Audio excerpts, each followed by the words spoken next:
My name is Stephanie Allen. I was born and raised in a quiet suburb in Oregon.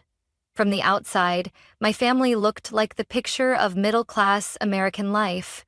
A house with a lavender-filled front yard, a neat white picket fence, and cozy family dinners under warm lighting. But inside, things were far from as pleasant as they appeared. I was the firstborn of my parents, Mark and Linda Allen, both firm believers in modern parenting methods. My father, a software engineer with a passion for math, always dreamed of having a brilliant, exceptional child. My mother, she once told her friends she had read over 40 books on child psychology before I was born. I was brought into this world with high expectations, monitored, measured, and experimented on like a research project. But by the time I turned 3 and still couldn't count to 20 or write my name properly, Mom's disappointment became obvious. "Mark, I don't think she's capable of learning as fast as we hoped," she said, a mix of frustration and caution in her voice. "We need to intervene early so we don't miss the golden stage." My dad just nodded slightly, but I remember how he looked at me that day. Like I was a math problem that yielded the wrong answer, not worth solving any further. When I was 4, my younger sister Claire was born. And from that moment on, everything at home changed. Mom seemed to become a different person. Every corner of the house was filled with brain-boosting toys, emotion flashcards, and advanced learning tools you'd only find in elite education centers. I still remember that afternoon. I was quietly building Lego blocks in the corner of the living room when Mom walked by, glanced at me, and sighed. "Claire is only 7 months old and already responding to 3-step sequences. Never mind, keep playing." Claire had a musical high chair, imported fabric books from Sweden, and a private Montessori tutor before she turned 2. And me? I had pre-printed workbooks, a stubby pencil, and daily reminders that I needed to try harder if I wanted to achieve anything. When I was 8, I won 2nd place in the school-wide art competition. I brought my painting home, bursting with excitement. Mom glanced at it and said, Well, Claire read an entire short story in English today." Dad didn't say anything. He was busy installing a logic puzzle board for Claire downstairs. I learned not to expect anything. No praise, no rewards, no proud glances. I slowly became a shadow in my own family. Present, but never really seen. The breaking point came in the fall of the year I turned 12. I had always had my own room. The upstairs one with the window that overlooked the small forest behind our house, where morning light filtered through the blinds in soft beams. I loved that room. It was the only place where I felt like myself. One evening, just after I finished my homework and was hanging up a new drawing on the wall, Claire barged in. "Mom says I'm moving up here. This room's bigger, and I need space for my new study corner." I looked at her, thinking it was a joke.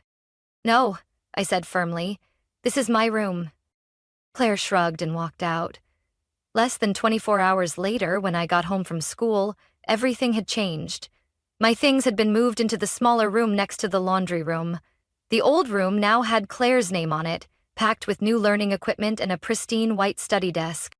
I walked into the new room, tiny, cramped, and cold. The bed touched the wall. The desk was too small for both my books and a lamp. I stood there, fists clenched, choking back tears. "Mom," I called. "Why would you do this? That was my room. I've had it since I was little." She didn't even turn around. "You're older now. You should learn to give way. Claire needs it more. Don't make a scene, Stephanie." I didn't answer. I walked back in, shut the door, and sat on the edge of the bed. The light from the hallway spilled through the crack under the door, pale and unfamiliar. For the first time, I felt it clearly. In that house, I was the afterthought, despite being the firstborn. By the time I reached senior year of high school, life in the Allen household still revolved around Claire. She was now a top student at a prestigious private high school, chauffeured in a brand new SUV with a private tutor visiting twice a week. And me? I still attended public school, walked to class every morning, and handled everything on my own, from academics to extracurriculars. I never complained. I was used to being behind the spotlight. But I wasn't prepared for the moment when every last illusion of fairness was shattered. Right at the dinner table. That night, my grandparents, Arthur and Helen, came to visit. They were the only ones in the family who ever made me feel seen, heard. We were eating Mom's lasagna, and Claire was going on and on about her summer program plans at Stanford. "That's wonderful," Grandma Helen smiled, then turned to me. "And what about you, Stephanie? Have you thought about college yet?" I looked up, for the first time feeling hopeful that I might get to share something of my own. "I applied to the University of Oregon and UC Davis. I just got accepted into Oregon's business program. Partial scholarship. If I get more financial aid, then—" I didn't even finish before Mom set down her fork and knife. The sound echoed sharply.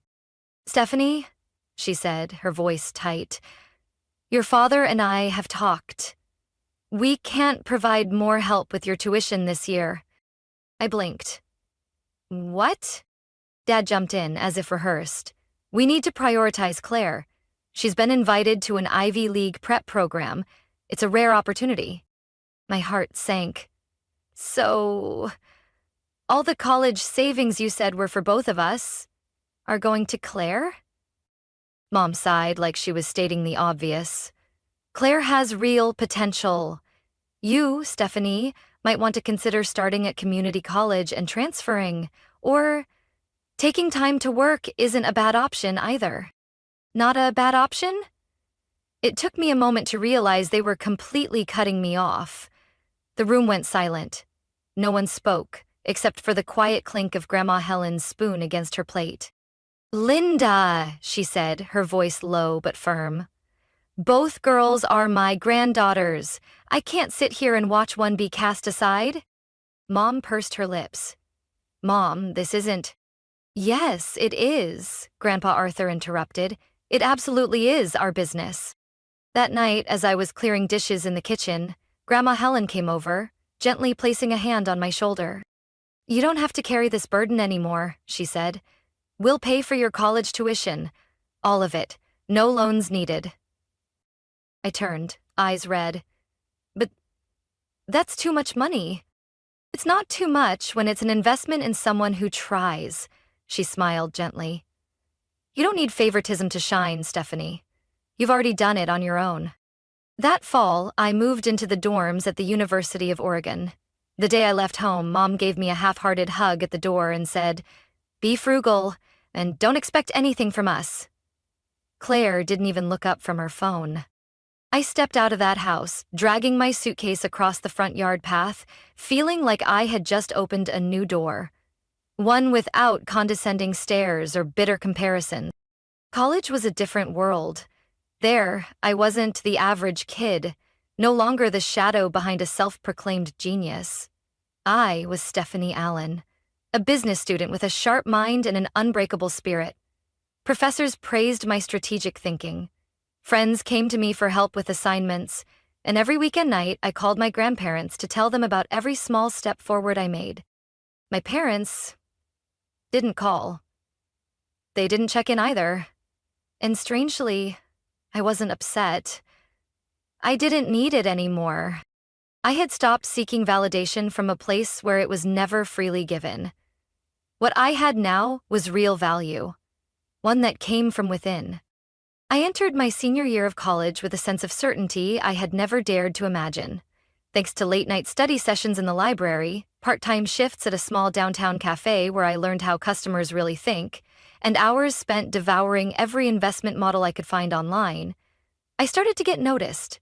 One of my finance professors, Dr. Elgin, referred me to a competitive summer internship at a well-known investment firm in Seattle, Bradley and Lane Capital.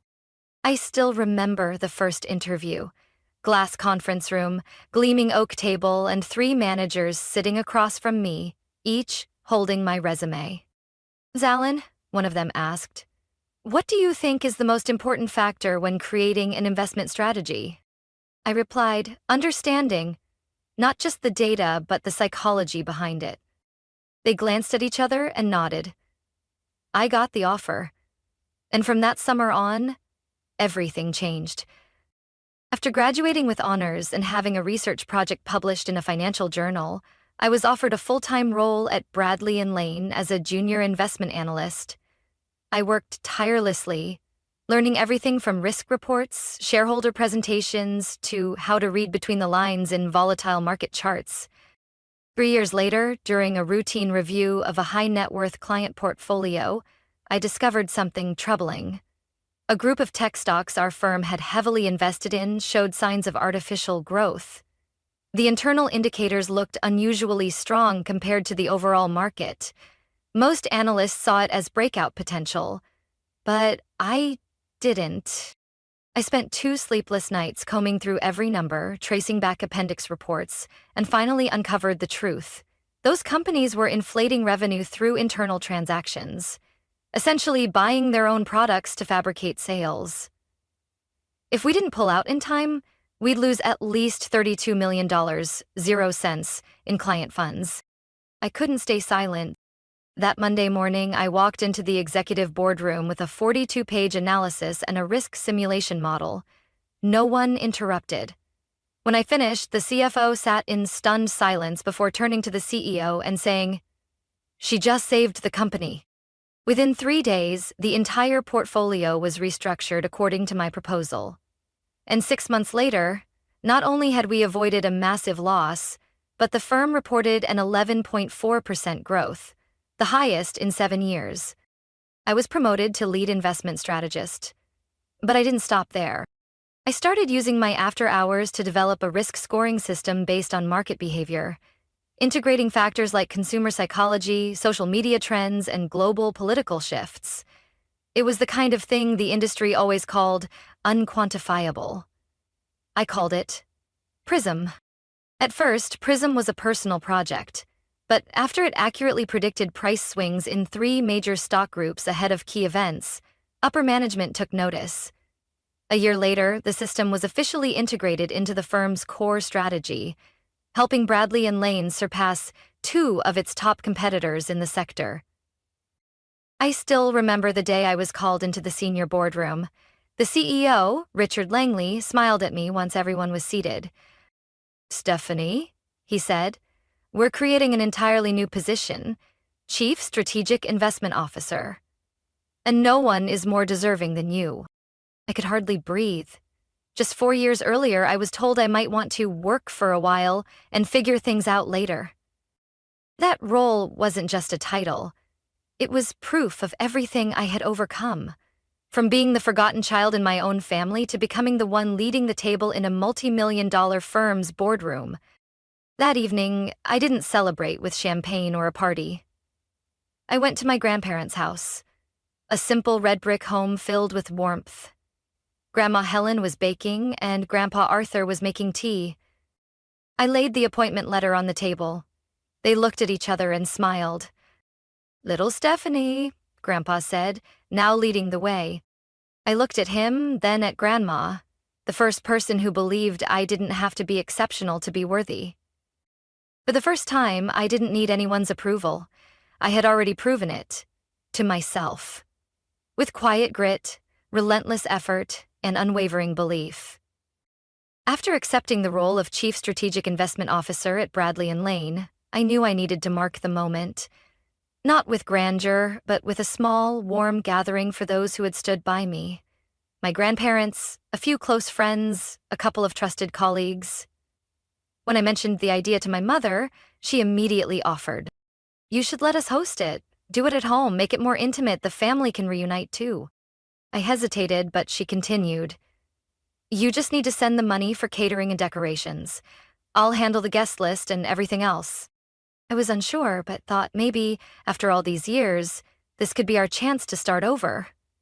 I transferred $3,500, 0 cents to her account, and didn't ask further. A week later, when I arrived at the old house in Salem, the place where I'd grown up, slowly fading behind Claire's shadow, I never expected to walk into a perfectly staged performance. The house was more lavishly decorated than I imagined. White orchids covered the dining tables, soft golden ribbons wound up the staircase, and the scent of gourmet dishes filled the air. I saw my grandparents by the small bar, chatting with a few relatives. Claire descended the stairs in a striking red satin dress, face perfectly made up. Walking beside her was a tall, polished man I didn't recognize. People began gathering around, and just as I raised my glass to speak, my mother stood abruptly, beaming. "Dear family," she announced, "we're here today not just to reconnect, but to celebrate something truly special. Claire and her boyfriend Andrew are officially engaged." Cheers and applause erupted. I stood frozen. I turned to my mother. Her eyes passed over me like I was just another guest at a party I had paid for. I stepped forward to speak, but my father intercepted, gripping my wrist like a period at the end of a sentence. "Don't ruin this," he muttered, voice sharp as steel. "If you make a scene now, don't expect anything else from this family. No contact, no inheritance, nothing." I pulled his hand off mine and took a deep breath. Part of me wanted to leave, to let them drown in their own play. But the other part, the one that had lived too long in the shadows, refused to stay silent. I returned to the center of the room, raised my champagne glass, and said, "Excuse me, everyone. May I have just a moment?" All eyes turned to me. Claire paused mid-step. My mother's brow creased. "This gathering today," I began, calm but clear, "was planned to celebrate a major milestone in my life.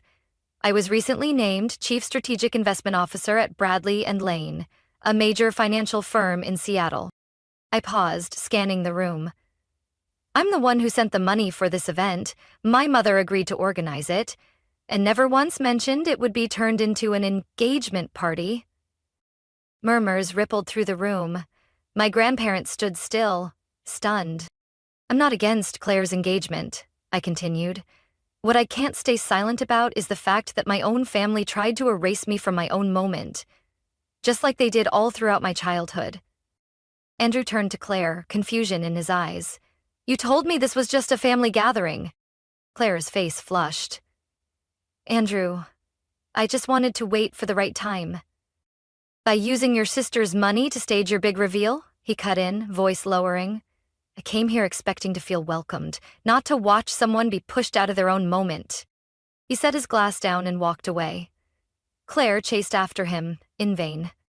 The room fell into suffocating silence. My father stood, face red with anger. "You should know your place, Stephanie. This is still—" "No," I interrupted. "This is a place built on favoritism. It's not a home anymore." I turned to my grandparents. They hadn't moved. Grandma Helen's eyes shimmered, and Grandpa Arthur gripped my hand as I stepped toward them. "I don't need the rest of this family to know who I am." And I walked out the door, the same one I had once left in silence, but this time my head was held high. Andrew left the party without a word, leaving behind Claire's panicked gaze and a stunned family. She chased him to the porch, but the car door shut before she could say anything. The Mercedes taillights disappeared behind the trees, leaving the room in a silence that had once been filled with laughter. Claire turned back, her tears quickly replaced by fury. "You've always been jealous of me. You can't stand seeing me happy, so you destroy everything." I stood still. I didn't respond. For the first time, I didn't feel hurt, just tired. Of the same tired blame, played like a broken record. "Claire," Grandma Helen said, voice calm but sharp, "you made your choices. Don't dump the consequences on your sister." My mother rushed forward, face pale with rage and embarrassment. "Stephanie, who do you think you are to humiliate your sister in front of our family?" "I don't need to think," I replied quietly. "I just told the truth. And I've stayed quiet long enough." My father grabbed my mother's hand, trying to hold her back, but his eyes were blazing. "If you walk out of here today," he said, his voice ice cold, "you're no longer part of this family. Don't expect an inheritance. Don't expect to ever call us again. As far as we're concerned, you never existed." I was about to speak when Grandpa Arthur, who had silently observed the entire evening, suddenly stepped forward, his voice ringing out like a bronze bell in the quiet room. "David, if you're going to cut Stephanie out of this family, then it's time we clarify a few things." Grandma Helen took his hand and stepped forward with him. My mother looked at them, as if sensing something was coming. "We updated our will 3 months ago," she said calmly. "The entire estate, the house, the savings, the investment shares, it's all going to Stephanie." My mother let out a shocked gasp. "What?" "We've seen enough," Grandpa Arthur said. "Enough to know who lives by their values and who lives off of being coddled." "Claire is my biological daughter," my mother nearly screamed. "Why her?" "Because she's the only one in this family who never demanded anything, never complained, and never stepped on others to lift herself up," Grandma Helen replied, her voice trembling slightly but her eyes steady. "We don't reward favoritism or deceit." Claire burst into tears, her pride unraveling. She ran up the stairs, her red dress flaring like a bleeding stroke on a collapsing painting. My mother stood in the middle of the room, lips trembling. My father turned away, silent. I clutched my purse, looking at my grandparents, heart swelling. I never asked for this. I don't need the inheritance." "We know," Grandpa Arthur said, smiling. "And that's exactly why you deserve it more than anyone." I looked around the house, once a wound, now a stage for truth to come to light. One by one, the relatives rose from their seats, avoiding my gaze as if they had just awakened from a misguided dream. No one stopped me as I turned to leave. I stepped outside, the spring night breeze brushing my cheek, carrying the familiar scent of apple blossoms from the backyard. I heard the door shut behind me. This time, it wasn't a door slamming shut. It was a final chapter, closing on years of endurance. On the drive back to my grandparents' home, Grandma Helen reached over and gently took my hand. "You don't have to fight to prove yourself anymore, Stephanie," she said. "Now you get to just be." I looked at her, eyes stinging. I had never felt so at peace. Not because of the money, not because of recognition, but because, for the first time, I had chosen myself over chasing approval from people who never truly wanted to see me. 3 years have passed since that night, the night I walked out of my parents' house for the last time, carrying the truth, the pain, and the strength I never knew I had. I never looked back, and never felt the need to. During those 3 years, I poured my heart into my work at Bradley and Lane. Every early morning before sunrise, every quiet night on the 19th floor. There I was, refining strategy, tweaking the Prism algorithm, listening to the market, and leading my team through moments that once felt impossible. When the current CEO, Richard Langley, announced his retirement, no one expected him to choose me as his successor. But to me, it wasn't luck.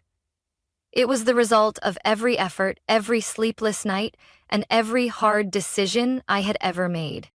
On the day I was officially appointed CEO of Bradley and Lane Capital, I was 30 years old, the youngest female CEO in the firm's 60-plus year history. The announcement took place in the main hall, camera lights flashing, every seat filled with shareholders. I stood on that stage, not to impress, but to represent a new generation, one that doesn't have to be born into glory to create its own. After the speech, I took out my phone and called my grandparents. "I did it," I whispered, voice thick with emotion. Grandpa Arthur laughed on the other end, and Grandma Helen repeated the words I'll never forget. "You've always been worthy, Stephanie, from day one." Meanwhile, 40 miles away, in the town of Salem where I grew up, things hadn't changed much. Claire was now 27. She no longer wore the engagement ring, nor held a steady job. After Andrew walked away that night, her life spiraled through one failed attempt after another. She dropped a fashion course, saying it was too much pressure, tried being a content creator but quit because no one gets my style, and eventually moved back in with our parents. Into the same room she once took from me. I haven't spoken to my parents since that night. Sometimes my grandparents mention that they've asked about me through mutual friends, but I don't care anymore.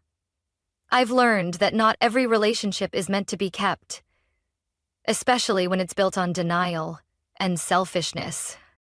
Every Sunday afternoon, I visit my grandparents for dinner. We toast bread, flip through old photo albums I once thought were buried forever. Grandma Helen still tells little stories from my childhood, and Grandpa Arthur pretends not to remember them, just so I have to retell every detail. One time, I asked them if they ever regretted leaving everything to me. "We didn't leave it because of what it was worth," Grandma said. "We left it to the one who understood the value of choice, the one who chose integrity over convenience, silence when it mattered, and voice when it counted."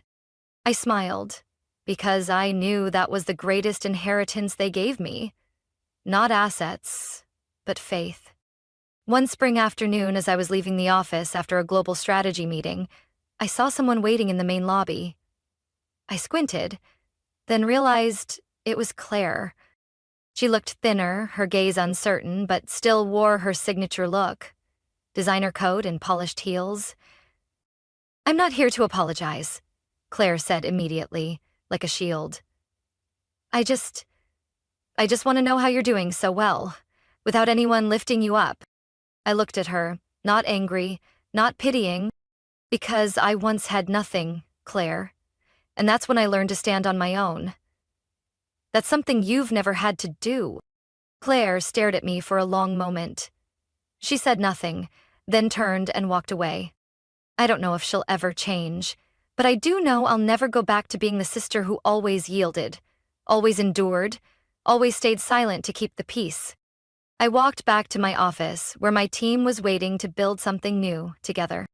And I knew then, no matter where the path starts, as long as you don't abandon yourself, the destination will always be worth it. My story isn't just about overcoming favoritism in a family. It's a testament to the power of perseverance and inner worth. I was once overlooked, pushed aside in my own celebration, but I chose to rise, not out of spite, but out of truth and dignity. Today, I no longer seek validation from those who once denied me, because I've found my place among those who truly believe in me, and more importantly, I've learned to believe in myself. What do you think about Stephanie's decision? Was she too harsh, or was it exactly what she deserved after everything she endured? Share your thoughts below, and don't forget to follow the channel for more powerful family stories to come. My name is Melissa Carter. I'm 58 years old, and until that fateful afternoon, I was the head of compliance at Westbridge Systems 1, one of the largest electronics manufacturing firms in the Midwest. I had worked there for nearly 3 decades, exactly 28 years and 361 days. I knew every corner of the operation, every financial report, every irregularity, because I was the one responsible for making sure everything ran by the book, to standard, with nothing overlooked. My office was on the 8th floor, almost entirely separate from the technical and admin wings. Quiet, sunlit, and so impeccably organized that people used to jokingly call it the truth box. I've always believed that integrity is the last thing you hold on to, when everything else gets swept away. That Wednesday afternoon, it was lightly raining. I was finishing up the Q2 internal audit checklist when the admin assistant walked in and handed me a slip of paper. "The CEO wants to see you, 10th floor conference room, right now." I looked up. "Was this scheduled?" "No, but he said you'd understand." "Why?" My heart sank slightly. In almost 30 years at Westbridge, I'd never been summoned to the 10th floor without an appointment. That floor wasn't for casual meetings. It was where big decisions, or irreversible ones, were made. I walked into the conference room, where Walter Grant, the recently appointed CEO, just under a year into the job, was already waiting. He was the kind of man whose soft voice somehow sent a chill. On the table sat a slim leather folder, positioned with such precision it made me wary. "Melissa," he smiled, the kind that never reached his eyes. "How long have you been with us?" I kept my voice steady. 28 years and 361 days. "Nearly 3 decades. That's admirable." He nodded and gently slid the folder toward me. "Unfortunately, today will be your last." I looked at him, saying nothing. I didn't need to open the folder to know what this was. "Staff reduction," he said, almost like an exhale. "Operating costs are tightening. The board had to make some tough calls." I didn't react. I just listened. Every word he spoke felt like an icy blade. Not because it surprised me, but because of how calculated it was. I knew the truth. Next Monday, just 3 days away, all my retirement benefits, everything I'd worked my life to earn, would fully vest. 3 days. I stared at him, eyes unflinching. So, this is final. Walter hesitated, perhaps caught off guard by my calm. I know this is hard to accept, but I hope you'll sign the severance agreement. It's fairly generous, given the circumstances. I didn't touch the folder. I stood. Thank you for informing me. He looked surprised. Maybe he was used to tears, begging, panic, but not from me. I'd reviewed thousands of lines of data over the years. I knew when something smelled rotten. And that room reeked. I left the 10th floor and stepped into the elevator like someone waking up from a long dream. The fluorescent light above flickered softly. I thought, I've always prepared for the worst, but not for betrayal. And that was the moment I knew. This wasn't just a firing. This was a calculated strike, a plan designed to erase my life's work without leaving a trace. I returned to my office in silence, the glass door clicking shut behind me like a cold full stop. Inside, everything was the same.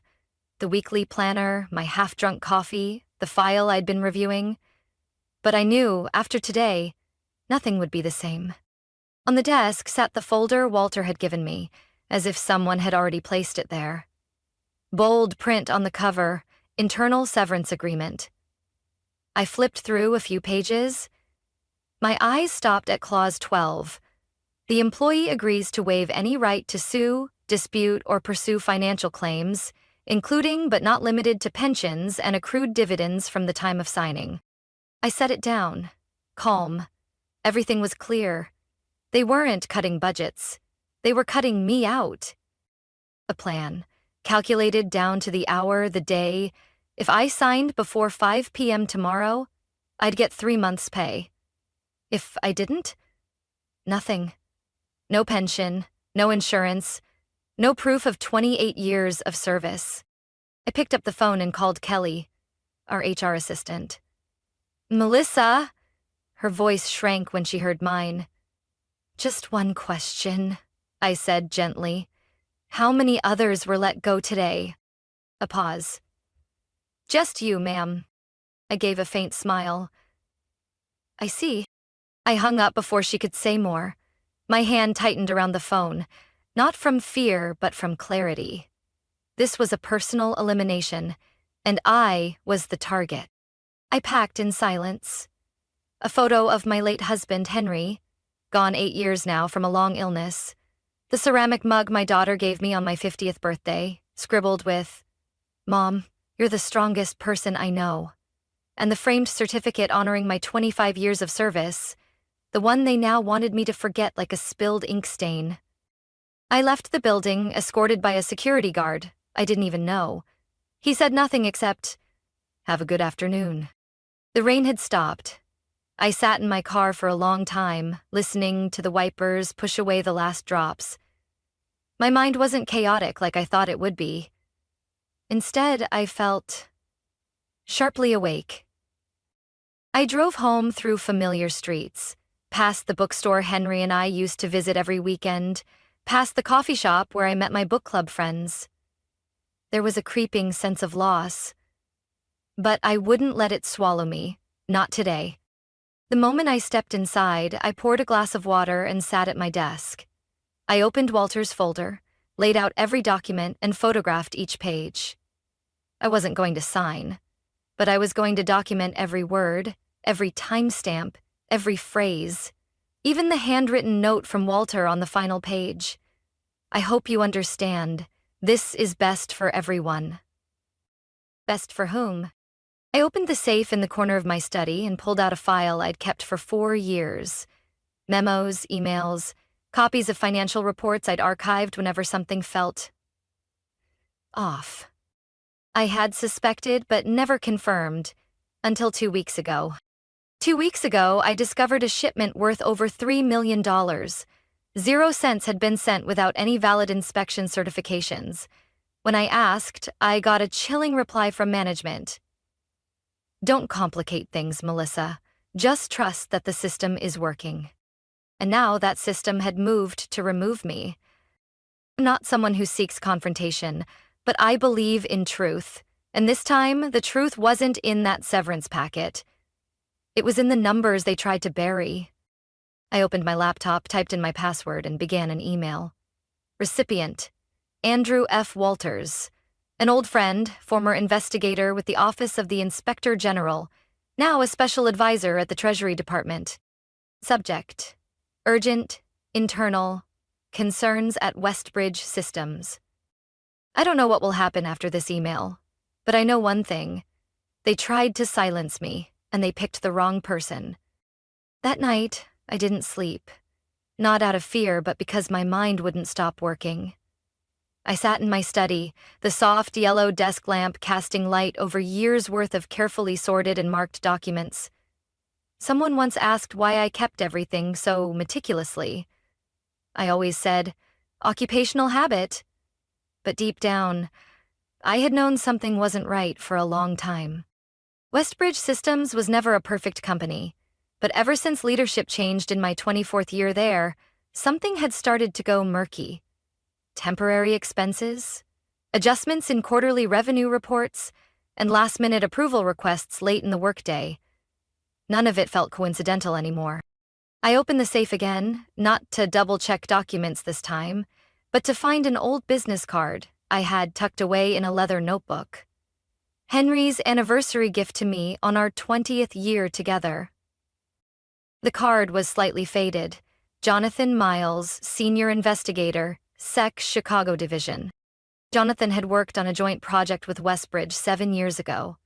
Back then, he was an external auditor. Kind, but sharp as a blade. We'd clashed over a few reports, but I respected how he never compromised with loopholes. I picked up my phone, scrolled through contacts, and stopped at one name. Miles, SEC. I wasn't sure if he still used the number, but I called anyway. After 3 rings, a deep and tired male voice answered. "Hello? Jonathan, it's me, Melissa Carter." A pause, then a soft chuckle. "I figured I'd never hear your voice again." "What's going on, Melissa? Are you still with the SEC?" "I'm an independent investigative consultant now, but I still collaborate on special cases. Why?" I took a deep breath. "I need to talk. Something serious is happening at Westbridge, and I have proof." His tone shifted instantly. "What kind of proof are we talking about?" "The kind that could keep a boardroom up at night." "I need to meet with you, as soon as possible." We arranged to meet the next morning at a law office in suburban Evanston, a place discreet enough to stay under the radar, but formal enough for me to safely present everything. That morning, I wore a light gray suit, the one I saved for board meetings. I brought 3 file binders organized by year, along with a backup USB drive, encrypted. Jonathan was already there. He no longer had the thick brown hair I remembered, but the sharpness in his eyes hadn't faded. When I laid the folders on the table, he stared at me for a moment before asking, his voice more serious than it had been the night before.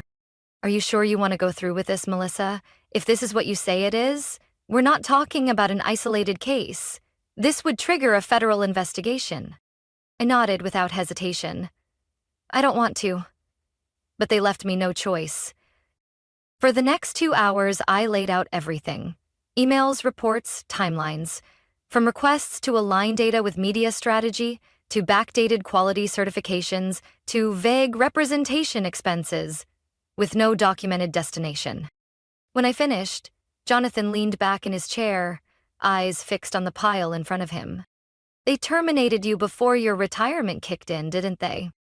3 days before, I said flatly. He nodded.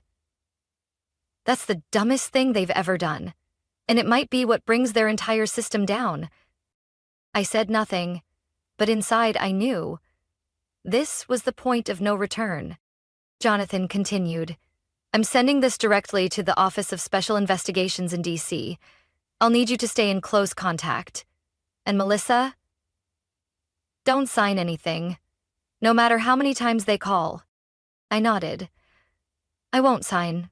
I spent nearly 3 decades doing things by the book. I won't let them take it all away with a trap disguised as paperwork. When I left the office, the sun was high. A soft breeze lifted my hair and I felt lighter than I had in days. Not because anything was resolved, but because, finally, I had acted. And this time, the truth wouldn't be brushed aside again. Monday morning, I arrived at the Federal Building in downtown Chicago, where Jonathan had arranged a meeting with the SEC investigation team. I brought 3 boxes of documents and a hard drive containing over 1,000 pages of evidence. Everything cataloged by timeline and severity. Every note, every email, every signed report. Preserved because I had a gut feeling this day would come. The investigative team was waiting in a glass-walled conference room, the bright white lighting reflecting off dry erase boards lining the walls. Alongside Jonathan were 2 others. Lisa Moreno, lead counsel for internal investigations, and Brent Hutchins, financial data analyst, his face as serious as if every number was a red flag. Let me be clear, Lisa began after a handshake. From this moment on, everything you share with us becomes part of a formal federal investigation. It cannot be withdrawn. Are you sure you want to proceed, Melissa? I nodded firmly. I've already lost everything. They didn't give me any other option. Jonathan opened the first box, flipping through documents with laser focus. Brent connected the hard drive to his laptop, scanning the files I had organized. Falsified revenue reports, executive emails pushing for inflated profit margins, personal logs of suspicious meetings. Within 30 minutes, the room was silent. Just the sounds of keystrokes, pages turning, and the occasional sigh. Brent looked up first, locking eyes with me. Do you realize what you've brought us? All I know is those numbers aren't honest. And I can't keep pretending not to see it. Lisa nodded slowly. Westbridge inflated revenue by at least 18% over the past 2 years. Your files match internal tax filings we've had concerns about. But what interests me most is what happened before David Langston arrived. I nodded and slid another binder toward her. The misconduct didn't start with Langston, he just took it further, but the earliest signs began under the previous CEO, Harold Brantley. Jonathan nodded slowly. I've heard that name. Brantley left quietly, no questions asked. But it sounds like we need to revisit everything. I turned to an old email thread, exchanges between Brantley and the former head of finance requesting a minor adjustment to quarterly numbers to maintain shareholder confidence. Brent stared at the screen. This isn't short-term fraud. This is a systematic financial misrepresentation strategy. Lisa closed the binder. We'll be issuing a formal inquiry to Westbridge's executive board immediately. We'll also contact the regional U.S. Attorney's office. But Melissa, she paused, locking eyes with me, you'll need legal counsel. And from this point on, do not contact anyone at Westbridge directly. All communication will go through us. I understand, I said, voice calm but resolute. I'm not going back there. Jonathan stood and placed a hand on my shoulder. You did the right thing.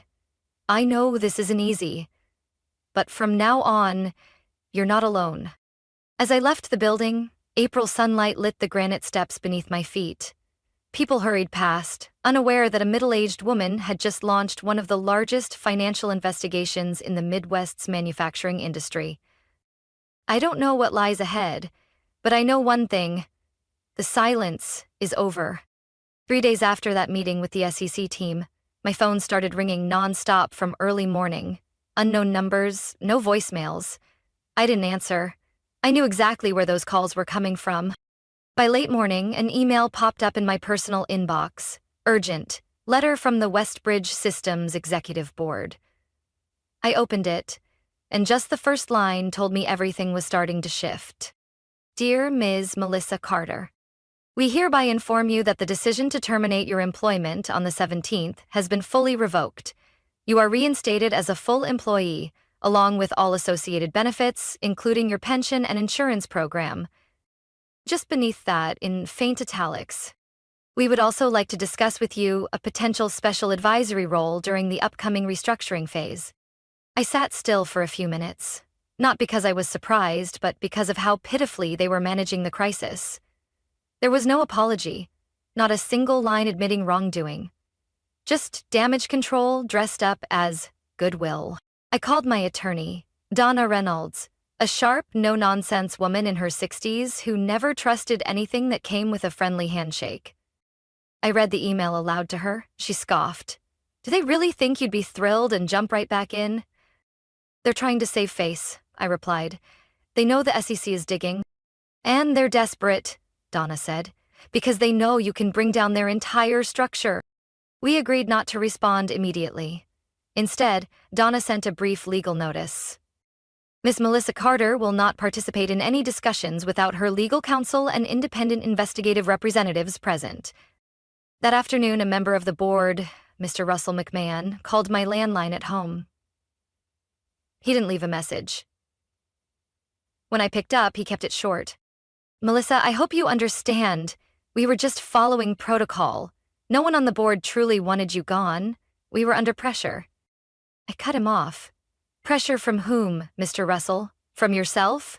Or from the man your board voted to install? We should speak in person. About a mutually beneficial arrangement.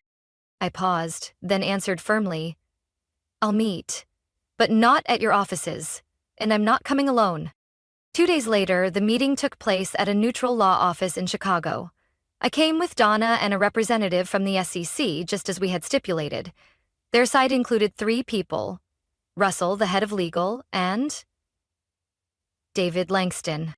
The man who cost me my career now sat across from me, looking tired, his neatly combed hair unable to hide the tension of dealing with media storms and mounting investigations. Russell spoke first. We regret that things unfolded this way. Miss Carter, the board wishes to make amends. We'd like to offer you a consulting role, double the salary, remote work, full scheduling autonomy.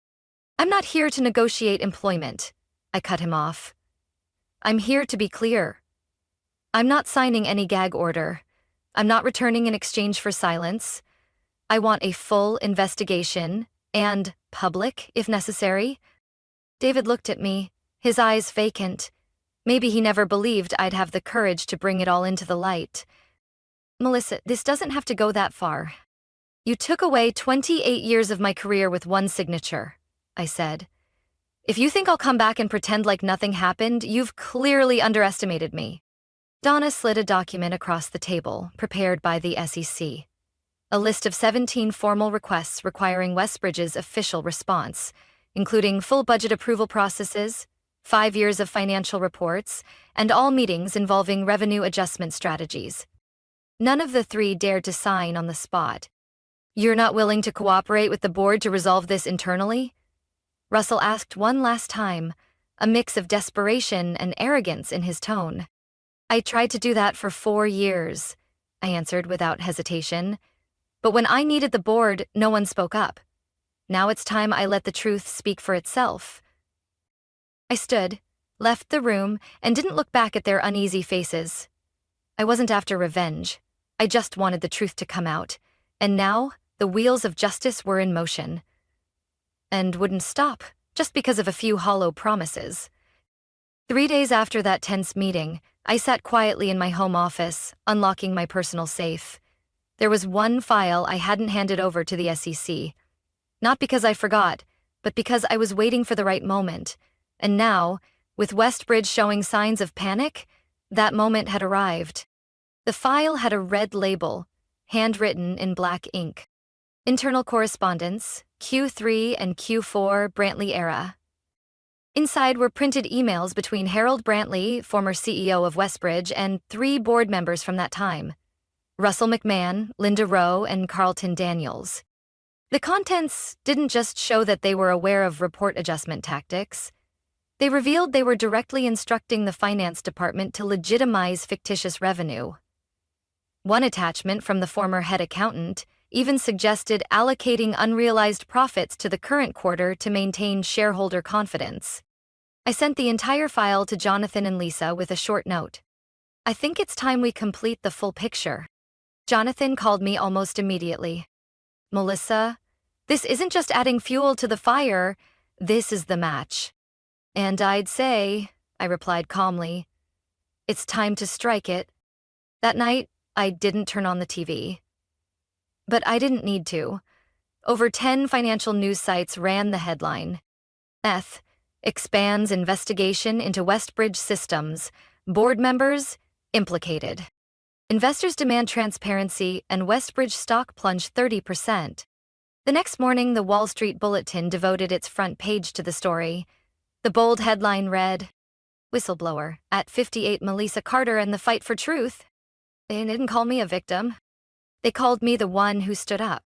By noon, 4 Westbridge executives submitted their resignations. Russell, Linda, and Carlton among them, the same names found in the documents I'd just released.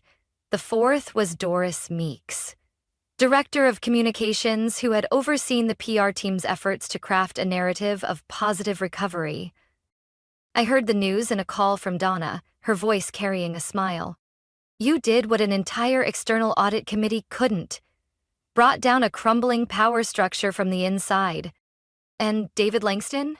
I asked. Donna paused, then said, "Officially terminated this morning. No severance, no honors, no farewell." I didn't celebrate. I simply stepped out onto the back porch and sat on the wooden chair Henry once built. A soft May breeze moved through my hair, carrying the scent of change, the scent of truth finally stepping out of the shadows. The media kept digging. Major investors demanded direct talks with the SEC. Some proposed a class action suit for a prolonged lack of transparency resulting in financial losses. A partner bank announced it was suspending all cooperation until the investigation concluded. Westbridge, once seen as a symbol of stability in the Midwest manufacturing sector, was now scrambling to salvage what little reputation it had left. Jonathan texted me. "They're trying to save the building, but the foundation's already rotted." I replied, "Then at least let them clean up the rubble the right way. This story is no longer about me.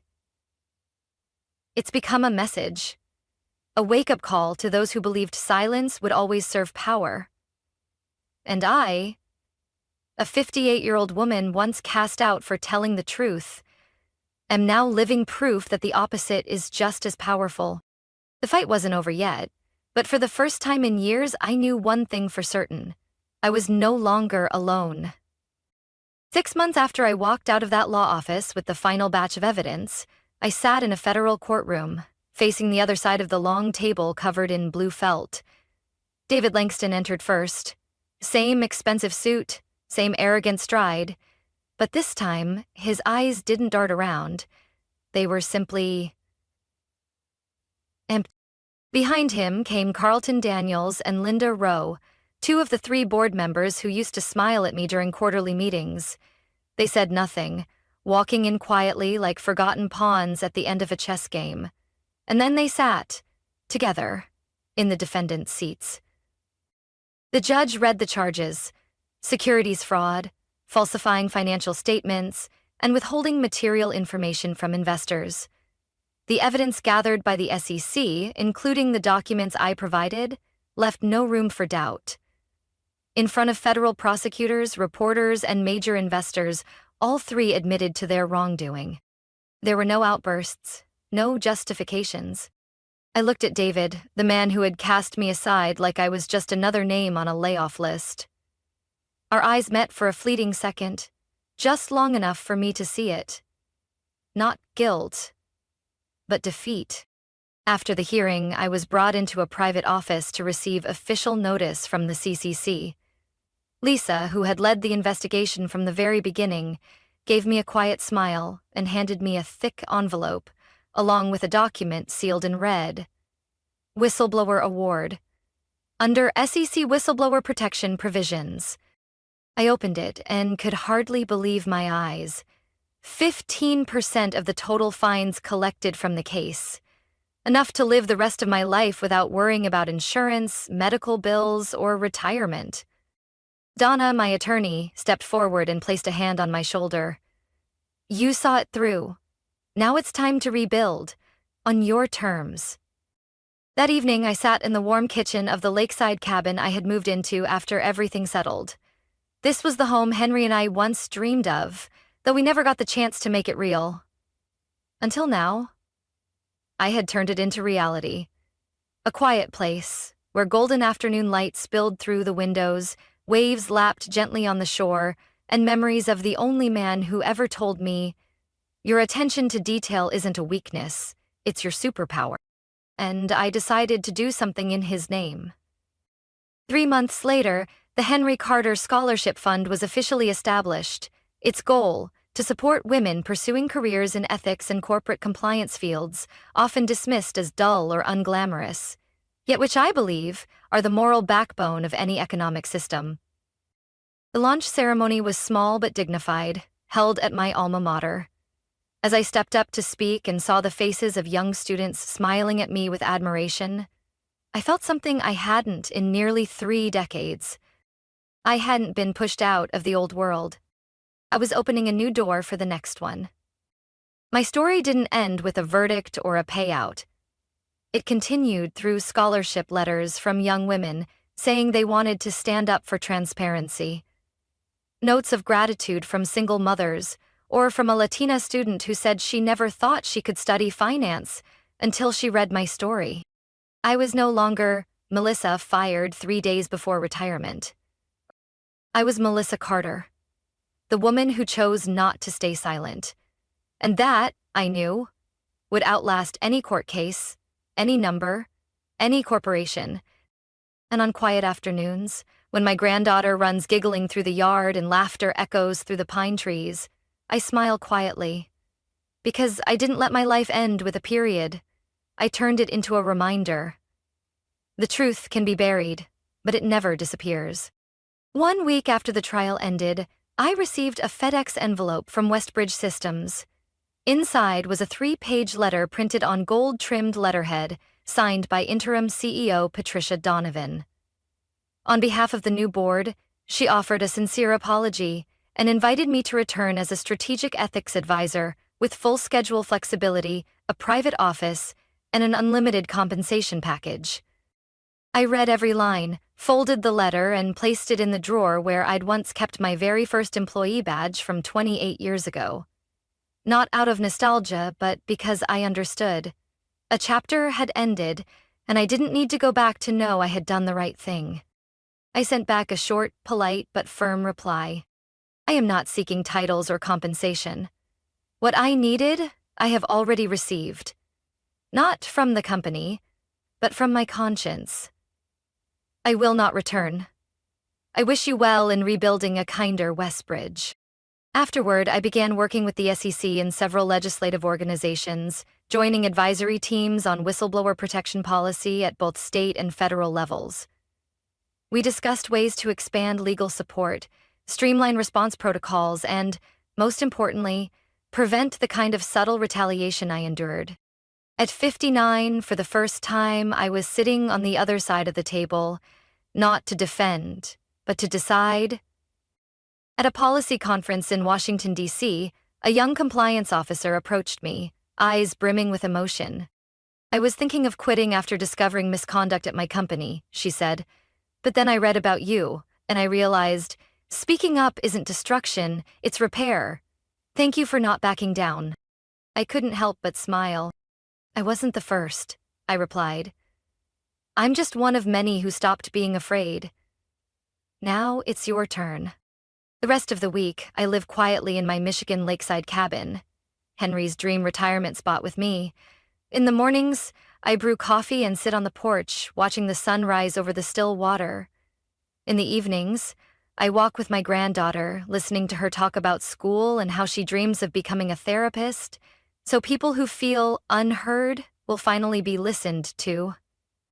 Every weekend, my daughter Rachel visits with her husband and kids. The little ones play in the yard while we gather around the grill, stitching memories together, laughing more than crying. Rachel once told me, "Mom, You're not just a symbol of integrity. You taught me how to stand tall, even when the wind is against you. And I know that's the greatest reward I've ever received. Sometimes the media still brings up my story in business ethics panels or policy reform reports. One magazine once called me the woman who made the system stop and look at itself. But I never let that title pull me away from real life. I'm still Melissa Carter, the woman who quietly checked every number, every report, and who, when something was wrong, refused to look away. Once, during a national radio interview, the host asked me, "If you could go back, would you stay silent to stay safe?" I answered without hesitation. I lost my job, nearly lost my reputation, and faced a long season of loneliness. But if I had to do it again, I'd still choose the truth. Because some things, like dignity, aren't worth trading for any pension. Now, my story isn't just a case file, it's a symbol. For anyone who's ever felt alone in a dangerous system. I no longer need to prove anything to anyone. I just need to keep living in alignment with who I am, as I always have, and trust that somewhere, someone standing at the crossroads between silence and speaking up might hear this quiet reminder. You are not alone, and the truth will always find a way to be heard. My story isn't just a fight for justice. It's proof that even when the truth is buried deep, it still rises. I was once dismissed, called a problem, but my resolve and ethics turned me from someone forgotten into a symbol of integrity. Today, I live peacefully with my family, helping build stronger protections for whistleblowers, so no one ever has to choose between their career and the truth the way I once did. What do you think about Melissa's choice? Would you have the courage to stand up like she did? Share your thoughts below, and don't forget to follow the channel for more powerful, inspiring stories about family and integrity.